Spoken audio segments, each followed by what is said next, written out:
So when it comes to seeding your lawn, there's essentially two ways that you could do it. One will end up costing you anywhere between $5,000 and $10,000, and the other will end up costing you a little bit less than $75. So in this video, I'm going to show you the absolute cheapest way that you can overseed your lawn using only a few common items.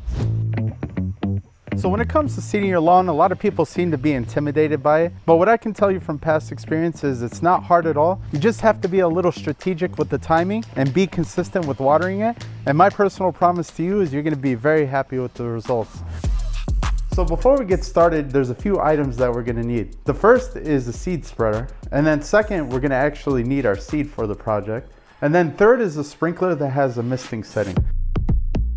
So as I mentioned earlier, timing is everything. So if we could successfully nail the timing of our project, then the hard part is already over. So the reason why timing is so important is because we want to make sure that our new grass establishes before the winter time gets here. We have about 45 days for that grass to establish and grow those deep roots to ensure that it actually survives through the winter. So the key takeaway here is that we want to make sure that we start as early as possible, but there's only one issue. If we start seeding in the 90s and 100s, then that heat can actually burn out the grass really quickly. So we definitely don't want to do that. So I'm over here in Chicago, and typically I like to put my seed down around Labor Day weekend. Now if we put our seed down and we have like a day or two of 90-degree weather, it's not that big of a deal. The issues arise when we have like 90s and 100s for 1 week or more straight. Alright guys, so the first step to any successful overseed is bringing the grass down low. And the reason we want to do that is because we don't want to shade out the baby grass that's going to be growing. So the shorter we have our grass, the more chances that sunlight will get down into the grass canopy and encourage the growth of our seedling. So you're probably wondering, how low should I bring it down? Well, my advice to you is to bring it down as low as you're possibly comfortable with. Now some of you guys are probably mowing your lawn really tall at 4 inches. So if you're mowing at that highest setting on your mower, then I recommend chopping off at least half of it, if not more. This is going to do two things. It's going to allow the sun to get down into the canopy, which will promote growth of your new baby grass seeds. But not only that, but chopping it down low is going to shock our existing lawn. It's going to stunt our growth, and it's going to give a competitive advantage to our grass seeds to grow. One of the most important things to have a successful seeding is seed to soil contact. And normally I would recommend you guys to dethatch your lawns before you seed. But since this is all about being on a budget, we're going to skip the dethatching. But don't worry guys, because towards the end of the video, once we're done seeding, I'm going to show you guys a trick that's going to help get your seeds down into the canopy so we can get that good seed to soil contact. So the most expensive part of our seeding project is going to be the seed itself. And just like everything else in the world right now, the price of seed has definitely skyrocketed in the past year.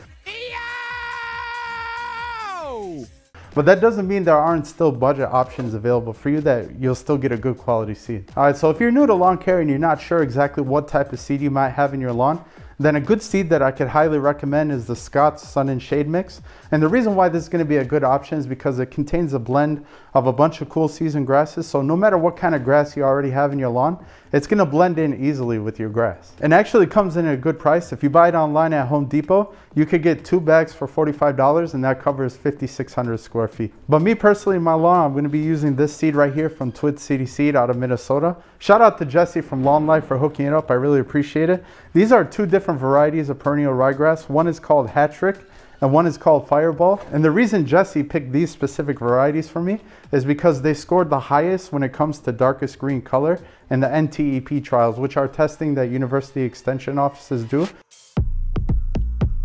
So an important tool we're going to need for our seeding project is this seed spreader right here.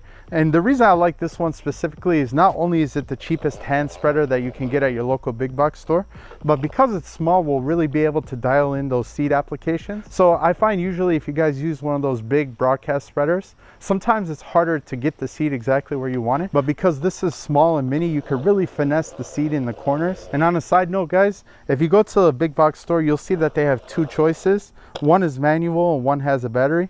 I highly recommend this manual one right here because it's never failed on me. I have a battery one in my garage and the thing always breaks and clogs. So I really recommend just going with the cheap one.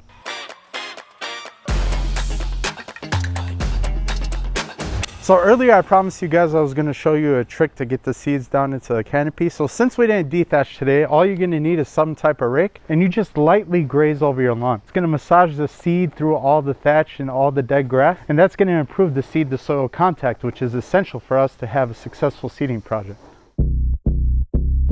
Alright guys, so we're at our local Home Depot right now. We're at the tool rental center.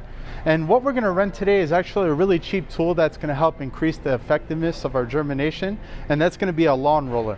Over here at Home Depot, I believe it only costs $10 to rent it for 24 hours. So right now, grass seed is really expensive. So this $10 that we're gonna spend on this lawn roller is gonna way more than pay for itself in the long run. Because getting good seed to soil contact is what's gonna ensure the grass seed to germinate, and us having the pressure of the lawn roller over our lawn is gonna increase that contact. So when it comes to growing new grass, an important item that's going to help us establish deep roots on our new grass is fertilizer. So over here I have 3 of my favorite fertilizers I like to use when seeding new grass. You only have to use 1 of them, but these are 3 of my favorite. But for the sake of saving money in this video and having the cheapest possible option, we're going to use this stuff right here. It's called I Overseeded. It's pretty much a Milorganite knockoff. If you guys heard of the Milorganite fertilizer, it's an organic fertilizer that contains a high amount of phosphorus, which is the middle number. If we take a look over here, the NPK, that stands for nitrogen, phosphorus, potassium. When we're seeding new grass, it's important that we have a high amount of phosphorus in our fertilizer. So if you can't find I Overseeded, you can also use Milorganite or any other type of Milorganite type fertilizer, and that'll probably be your cheapest option. What I like about this fertilizer specifically is that it has slow release nitrogen, so we don't have to worry about a surge of growth in our existing grass while that new baby grass is getting established. This fertilizer right here is called TSP, aka triple super phosphate, and this is a pure phosphorus fertilizer. So this is a really good fertilizer if you're really worried about pushing growth in your existing lawn. If you're going to be overseeding Kentucky bluegrass, then hands down I would recommend using this fertilizer over anything else. And the reason for that is because Kentucky bluegrass takes a long time to establish.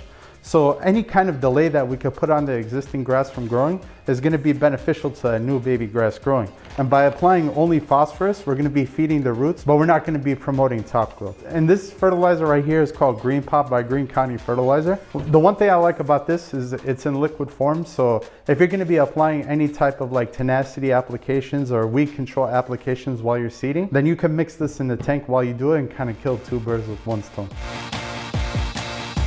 Alright guys, the most important part of any seeding project is making sure you guys water consistently. So when it comes to watering, the goal is simple. We don't have to overcomplicate it. We want to keep that top layer of soil moist all throughout the germination period. And that usually equates to you watering it 3 to 4 times a day for about 5 times each day. Once your grass starts popping up, then you could back off on the watering to 2 times a day. And then a week later, you could back off to once per day. And then a week after that, you could just return to your normal watering schedule. So not only is watering very important, but the type of sprinkler that we use is just as important. And the reason why I say that is because when I first started seeding my lawn and I was a newbie to lawn care, I actually made a big mistake and I started watering my seed with an oscillating sprinkler, which is probably what most of you guys have. But I really recommend you guys go to your local store and get one of those rotating sprinklers that has a misting setting. And that's because if we use a sprinkler like an oscillating sprinkler, that delivers really highly concentrated droplets, and that could end up washing away your seed because the soil can't absorb it in time. But if we get one of those sprinklers that has a misting setting, then we don't have to worry about our seed washing away because the water will be absorbed into the soil just as fast as it's getting put out. Now I remember when I first started seeding and I used the oscillating sprinkler, I ended up washing away half my seed during my project and I had bald spots everywhere. So if there's anything I could recommend to you guys, don't make the same mistake that I made.